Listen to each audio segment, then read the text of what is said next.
Welcome to 5-Round MMA, podcast number 12. Today's 5-Round MMA is brought to you by countermove.com. On this week's edition, we have a full preview of UFC on Fuel, Barao versus McDonald, and have our reactions to the official UFC Fighter Rankings and see what they got wrong and right. Please welcome Alex Ramirez and Albert Cita. Thank you very much, our producer Jimmo with a very lovely and energetic intro. Albert, what's going on, man? It's everything's going awesome. I'd like to thank everybody for listening to our last podcast.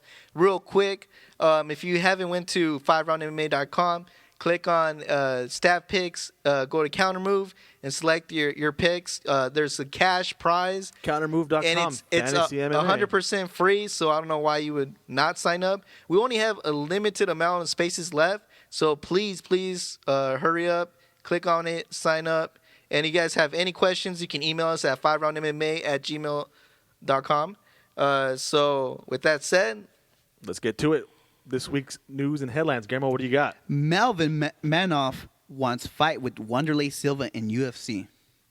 Is he calling out Wanderlei? Is that what he's doing?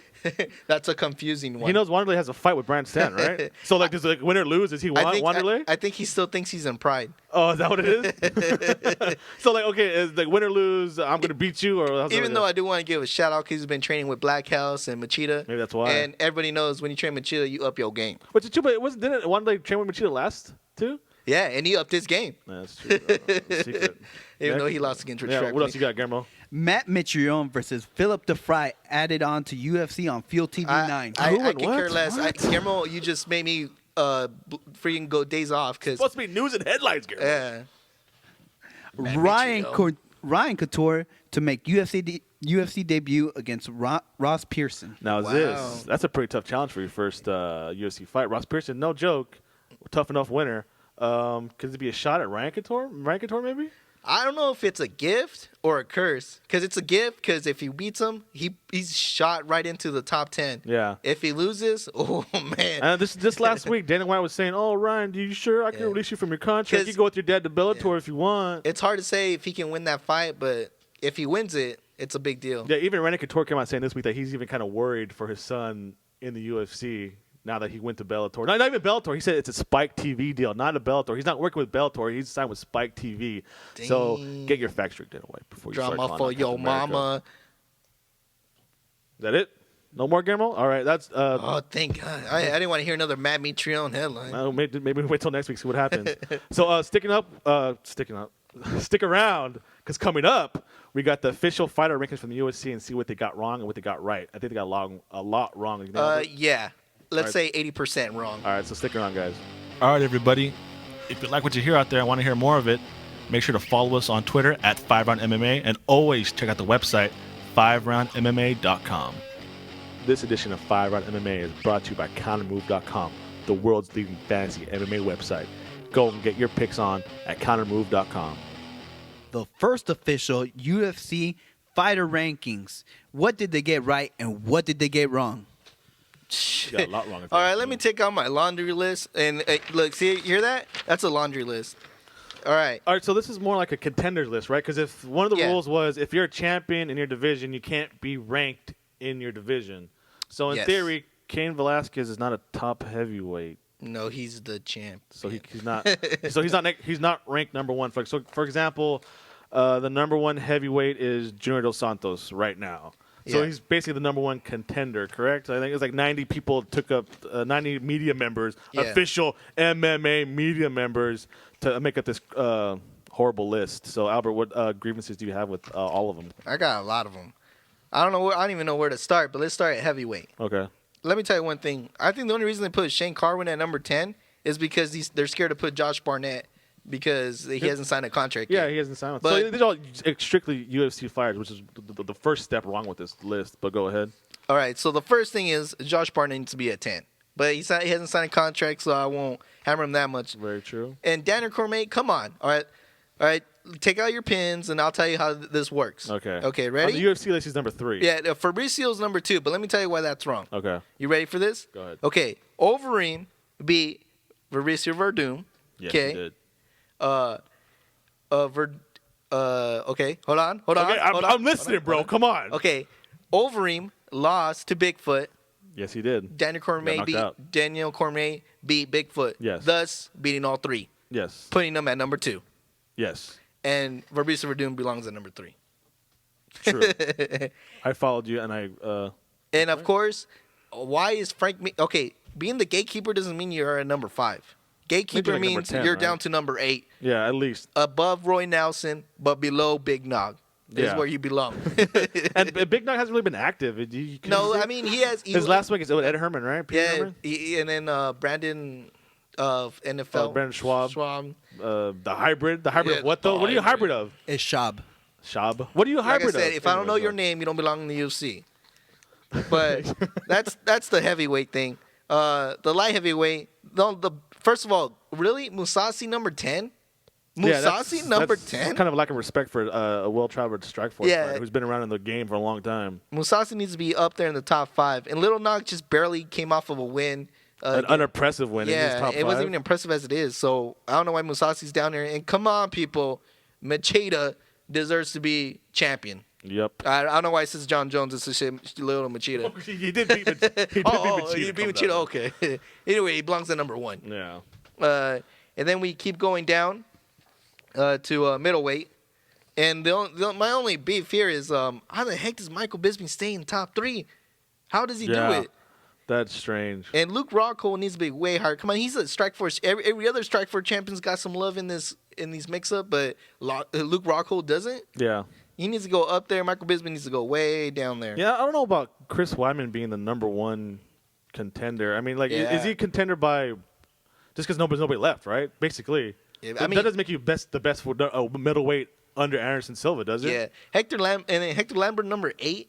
That's ridiculous. Yeah. First of all, it was a fluke what happened against Tim Boach. He had a broken rib, a cracked sternum. Sternum, yeah, dude, he needs to be in the top 4. That's ridiculous. Hector Lambert being so low. Like, I mean, for Chris Weidman to be so high, can he beat Hector Lombard? Can he beat Luke Rockhold? Can he beat all these guys? And I don't really. I wouldn't put good money on that. I'll tell you that. And then in welterweight, Which is, I think, the biggest travesty. Nick Diaz, number 3 welterweight. coming off of a loss, but yet Saffiedine, the current Strikeforce champion, goes all the way down to number 10. Yeah. And first of all, Roy McDonald should go above Nick Diaz. First of all, Roy McDonald, you might as well just pencil him under champion. Okay. Because he's going to be the unofficial champion because he's not going to fight George St. He Pierre. hasn't even beat Carlos Condit yet. He's going to murder Carlos Condit. So when he murders them, what are they going to do? Put Carlos Condit down to number 10? Maybe. And Josh Koscheck, who hasn't really been Active. at least I wouldn't say active. but like his next fight was Jens Pulver. I mean, And then his next fight's going to be against Robbie Lawler? yeah. I mean, Jens Pulver, Robbie Lawler. Yeah. about Like, that. who cares? That would have been a tight fight. He's like 10 years ago. I see Josh Koscheck more like maybe 11, 12, maybe not like maybe if you beat Josh Koscheck, you'll maybe on your way to the top 10. Yeah. But he's not like I don't think he's No. right now. It says his career. Especially no number 8. Yeah, he's not. And not better than Saffiedine. No. Well, I wouldn't even put him above. I don't even know why my boy named Marquardt's not even on this list. Yeah. Well, you did lose to Saffiedine, so. That's true. But I think the did get right was Damian Maia.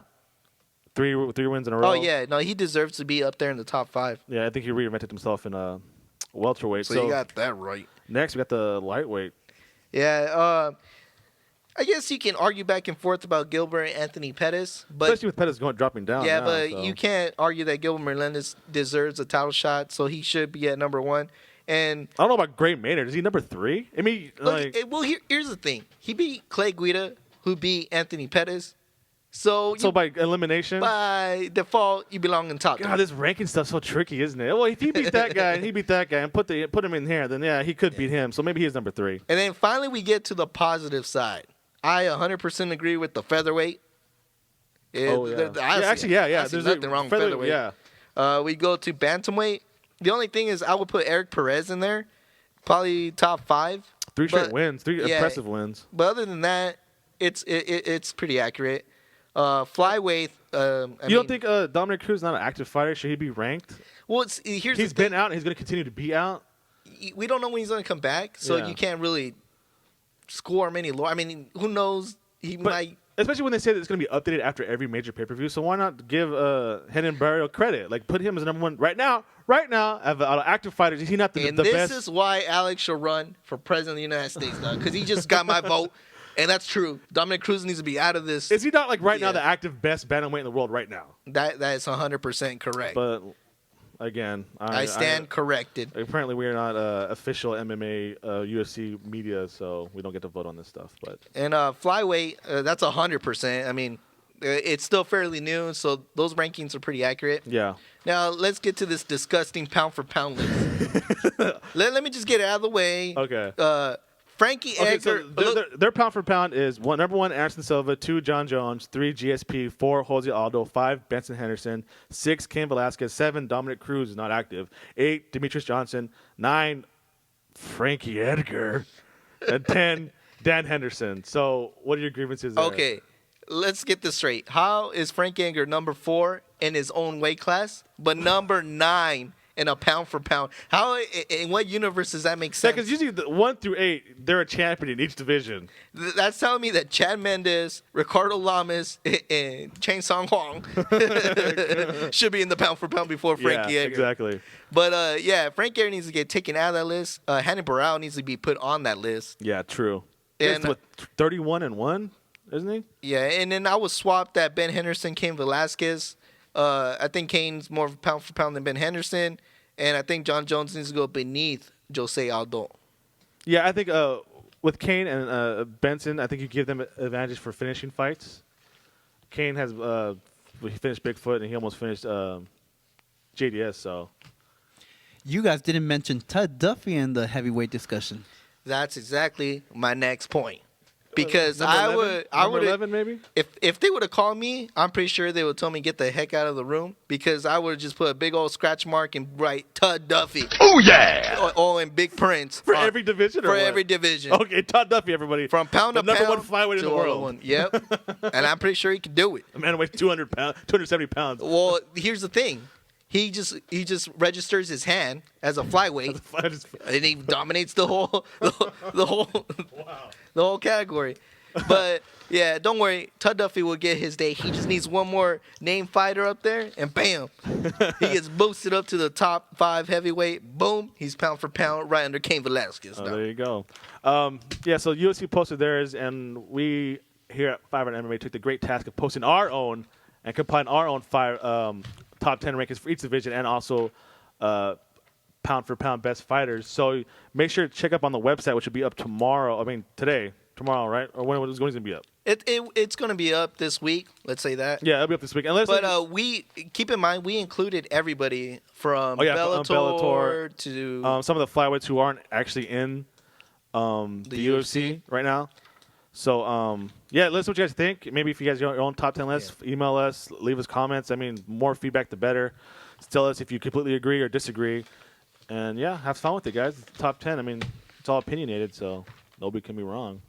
Unless you're Dana White, then you're always wrong. But anyways.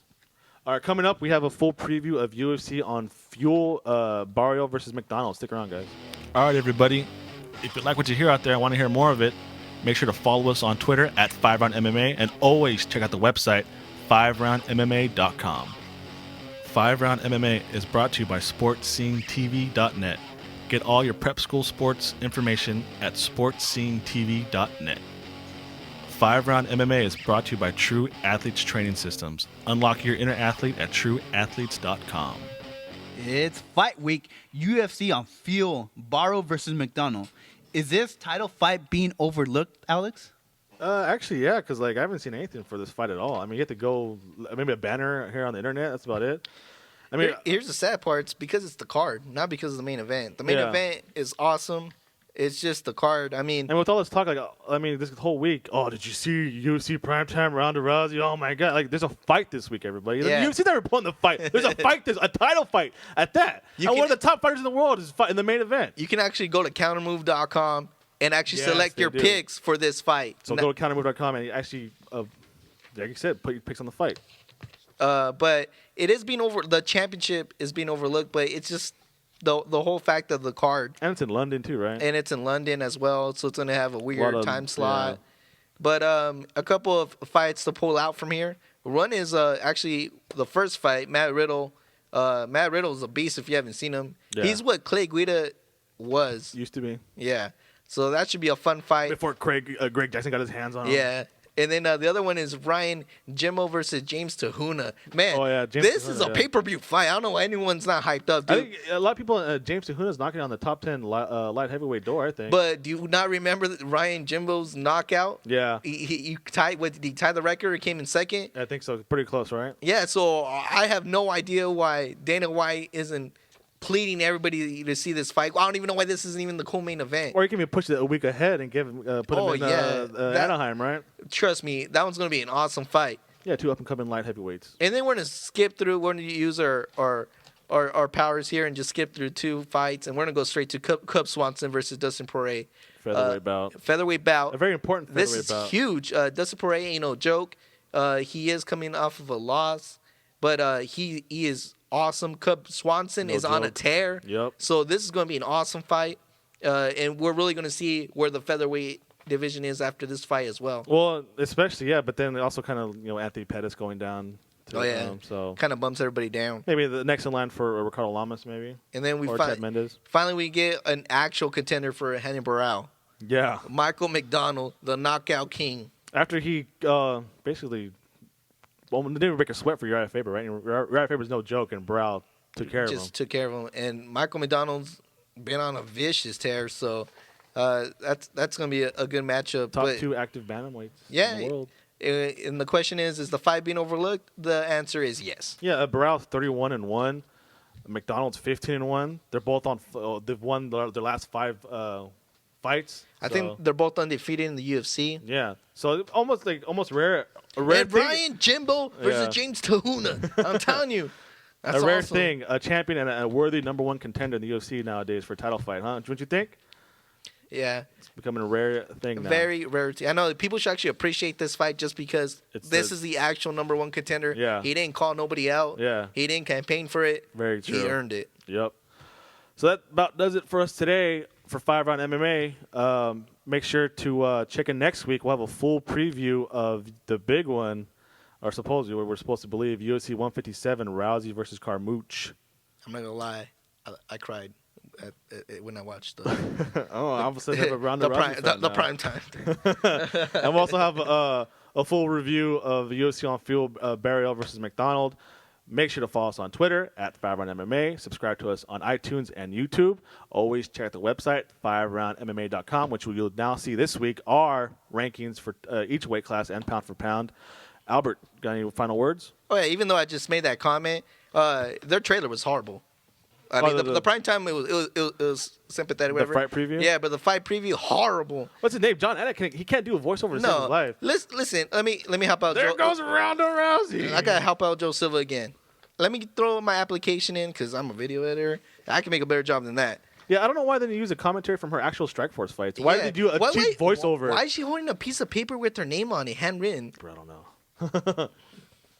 But yeah, I'd like to thank our executive producer, Anthony Soriana, our producer, Guillermo Cita, and for once, Ollie the Trolley got some sound effects in. Not a lot, but he got some sound He's effects slowly in. getting there, I think. Yeah, so thanks everybody for listening.